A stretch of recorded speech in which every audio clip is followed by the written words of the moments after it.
So Dave, would you like to share some experiences about yourself? What bring you to yoga and what inspired you become a yoga teacher? I started practicing in 2002, and before that, I was living in the mountains in California. Snowboarding, skateboarding, surfing was a lot of activities that I enjoyed, and never used to stretch or do anything like that before I did those activities, like snowboarding especially. But 2002, my body started to take the toll, and I could feel my injuries start to come alive. So I walked into my first yoga class, and it made sense. The first day, I walked in there. I understood what the teacher was giving us. I understood what the body needed to do, and I kept on coming back. And after my third practice, and it was probably in Shavasana, as the teacher was speaking, I totally understood that it was more than just the asanas, more than just the poses. There was something in the subtle body that connected me very deeply and very personally. And so after that experience, I fell in love and kept on coming back. And 2 years after that, I started leading classes under the guidance of my teacher. And then wasn't sure how I was if I wanted to teach, but I knew that I was enjoying teaching. I had a full-time job already, working for the phone company, and an opportunity came up to study with Yoga Works in 2008. After I was looking for so many teachers to write training to do, came across Yoga Works in 2008, and my mentor was Nikki Estrada, and I fell in love. Like, that's how I want to teach. I knew right then that's the kind of teacher I'm going to be like. That's how I want to teach a class. And 2010, I left my job with AT&T. I had an opportunity to leave the company and then teach full time and explore, teaching. Yeah, it sounds a big transforming of your life as Yes. well. Yes, It's a big change. transformation. Yeah. So, Yes. do you miss the time working for the big company like No, AT&T? not at all. Not at all. Not at all. I think most people will be really admire you Yeah. or like what you can do, what you like. And Yeah. being a yoga teacher, sometimes it's like a gift. It You're- is definitely a gift. You're doing what you like. Definitely. So there are so many yoga style like Iyengar, Ashtanga, Bikram, and Flow, and you can see the name come out like every 1 or 2 years. People are pretty creative on the yoga style as well. Yes. So what do you feel about this old traditional hatha and new styles, or the style under people's name? Then how do you integrate it in your practice? Well, I mean, I definitely believe in tradition. Iyengar had, a certain way of teaching yoga in a safe manner, and made it accessible for everybody. People with injuries, people with limitations, and that was what was great about Iyengar, is that he broke down the asanas, and this is how you do it, this is how you can modify, for your body type. Ashtanga was, very traditional also. These were basically the descendants of Pattabhi Jois. Not Pattabhi Jois, but Krishnamacharya. And so Pattabhi Jois created Ashtanga, of course, a very, very disciplined practice. Not saying that Iyengar wasn't, but, very disciplined in his own way, where you come in and you learn a certain series of poses, and you can't move on to the next phase until you master that first series.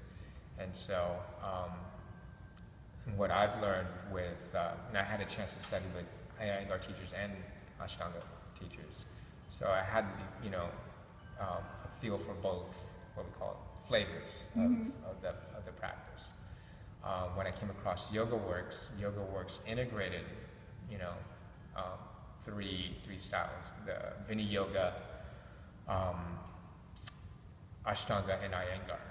Vini Yoga is more, subtle body, very deep, very advanced practice, but gentle in a certain way. And then, you had Ashtanga and Iyengar. When you combine those three, when I finally did the training, it made sense. Like, oh yes, I know Ashtanga. Now we're combining those things, and this is how I teach. This is, so it's nice to take from the traditions and build on that. And of course you can always have people who will take yoga into a whole other spectacle. Yes. And create like some crazy, religion out of it or something their own. And I think the important thing is to remember is that it's about your own self-awareness, your own self-practice. That yoga is a very intimate, deep practice, and that I feel that we shouldn't take away from that. Of course, have fun, enjoy, explore your body. It's really what it comes down to is the exploration of the self. And even if you're not looking for that, I think sometimes you'll hit that by accident. That's true. And that happened to me. I went in there. My first day, I wanted to stretch out my body because of all the injuries that I accumulated over the years. After my third practice in Shavasana, it hit me, the subtle body. Wow, this is something new to me. Yeah. So it's pretty awesome. Yes. So what's your opinion on the one of the most popular yoga, like Bikram? What is the most popular? One of the kind of most popular, especially in the North American, the hot yoga, Bikram yoga. What's your opinion on this style? I'd like to say no comment, but Be honest. People are going to gear towards, especially here in the West, people want to beat themselves up. They're going to have, especially those type A's, they want to sweat it out. They want to, we're so, I don't know how do you say, but, there's this almost sense of affliction on ourselves that there's this sense of no pain, no gain. Well, that's not the truth in yoga. The practice of ahimsa is very, very important, element in our yoga practice. So, I think heat is good. It warms up the body, it warms up the muscles. But, as in any practice, you really, really need to be careful with what you're doing and how you're doing it. And, our bodies change over the years. So what we do today is not what we're going to be doing maybe 20 years from now. And so we have to, adapt. And I think with things like Bikram, I think it's great, especially if your bodies are fit for it. But you have to think in the long run. Is this hurting myself, or is it benefiting myself? Have you been trying Bikram yoga style ever? I have. Personally, I just was not into it. I got you. Yeah. So you mentioned before you do a lot of snowboarding and sports athletic stuff. Yes. Are you still doing the surfing and the snowboarding as well sometime? Will I? Like snowboarding and surfing? What's the question? Are you still doing that? I still do it every now and then. Yeah. I don't get to do it as much, but I try to go out and surf every now and then. Yeah. Do you feel your skill are improved by practicing yoga? It has. Actually, when I first started practicing yoga and then when I was snowboarding a lot consistently, I saw a big difference in my riding and my snowboarding. I was more focused, I was more relaxed, I was more agile in any falls that big falls that I took. I was able to recover, very, very quickly. And so, I felt more in tune with my body. And when you're doing those sports like that, surfing or snowboarding or even skateboarding, you're using your entire body. and so I was, more in tune, more aware of what was happening, you know. That's really nice. Actually, many people are starting to do yoga, want to improve their other sports Yeah. skills, but they end up falling in love with yoga. Yeah, yeah, That's yeah. nice. It's a big compliment to Yeah. their sports. Yeah. One of your class, there is one element that's really amazing, I think, to me. It's like the music you choose. It's really part of your practicing, part of the asanas and the meditation. You just make it easy for people to enter that real feeling they choose to themselves, connect to themselves. But I also heard that is like yoga, the traditional yoga practice in a real quiet place, and you need to listen to the voice inside of you, not outside of you. Yes.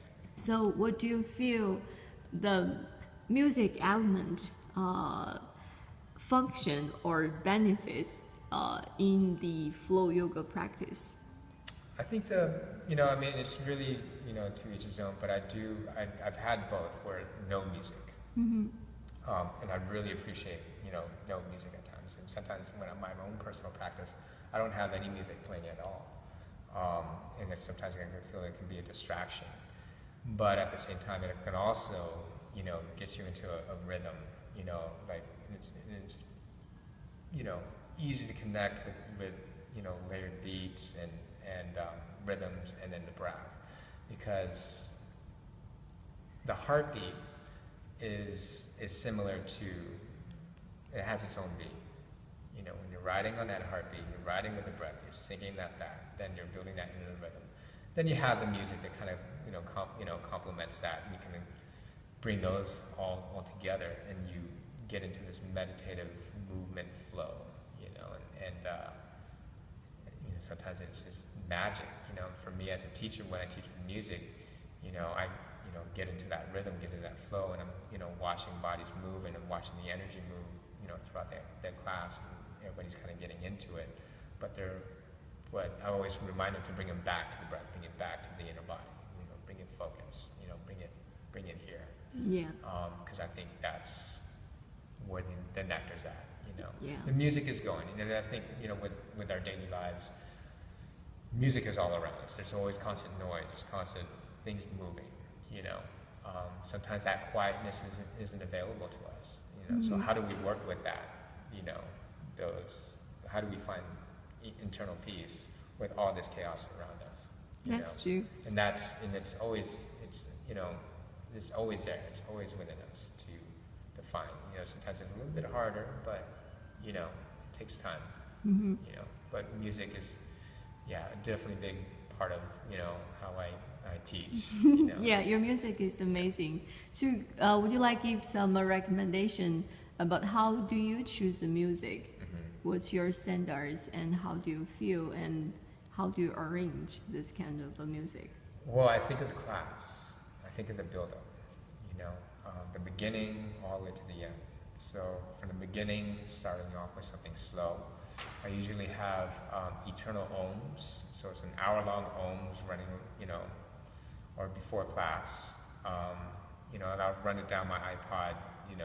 If there's 15 minutes before class starts, then I'll leave, say, 20 minutes of eternal ohms going. And so then, when everybody's settled into the body, by the time the class starts, the ohms are still going. And then after that 5 minutes, the playlist actually begins. And so I usually start off with subtle rhythms, very nice, slow, just kind of eases, into that movement. And then as the class progresses, and then it picks up a little bit. And then I think of the cool down. I always time my playlist, so I know, where we're at and where we're going, and so I figure how much time we have left for our cool down.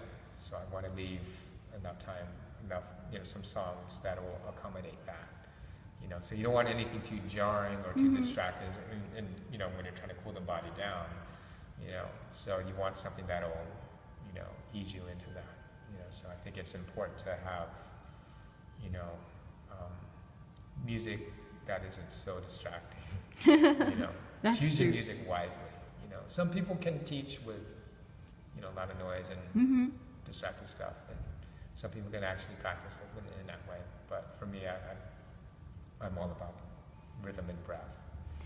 Yes, and I didn't see you change music. I mean, in the class, it seems like you start to play it, maybe only at the end in the savasanas, before the cooling process. I saw you change the music.